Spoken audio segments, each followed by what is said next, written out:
The following episode is brought to you in part by AT&T Digital Life, personalized home security and automation for a whole new way of life.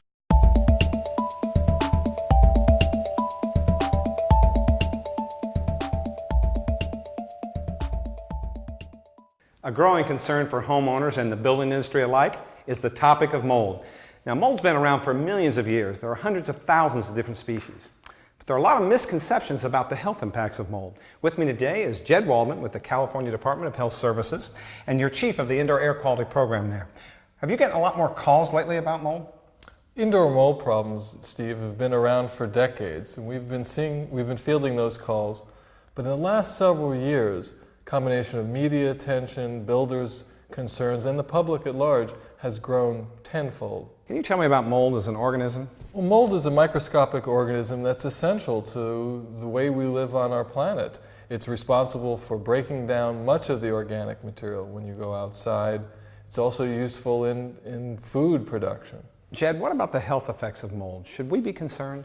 Well, people are exposed to mold every day when they walk outside and in their homes. What we're concerned about is when mold is growing in their home and it leads to a much higher exposure to mold spores.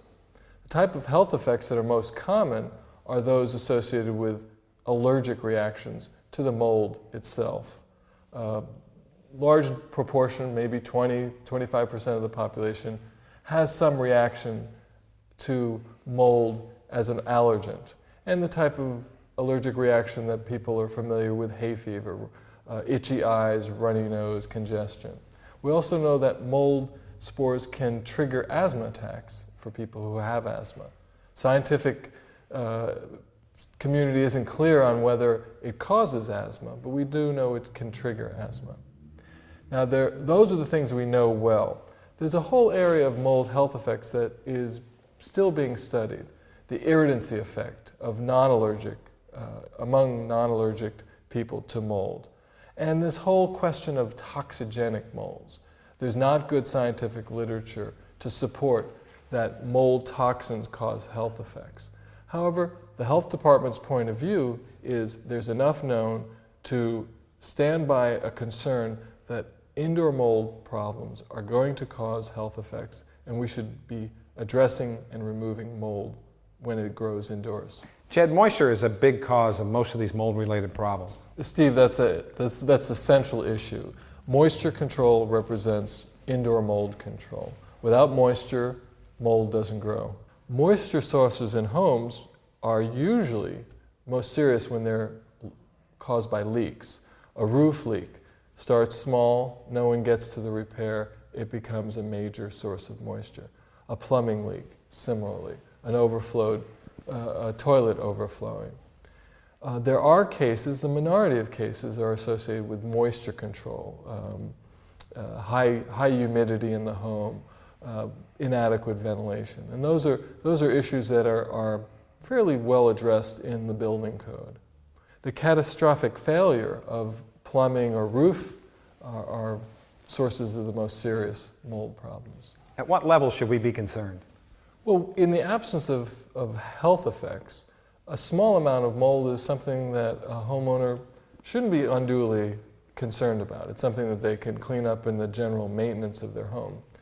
So a couple square inches for cleaning up the bathroom shouldn't be a health concern if there aren't patent health effects.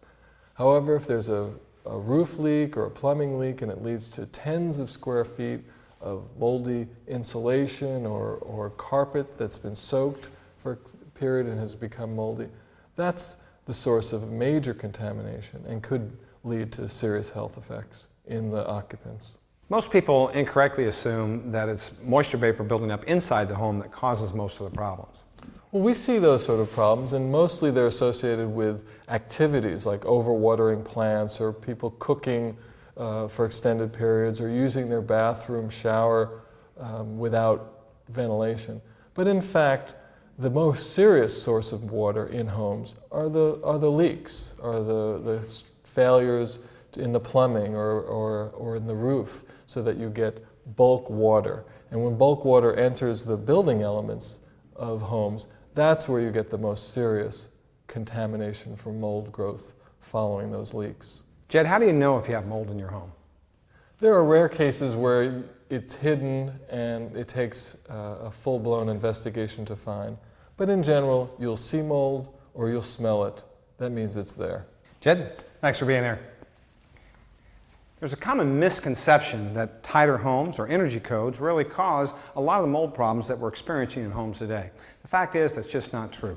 To learn more about mold in homes, check out the other videos on this site.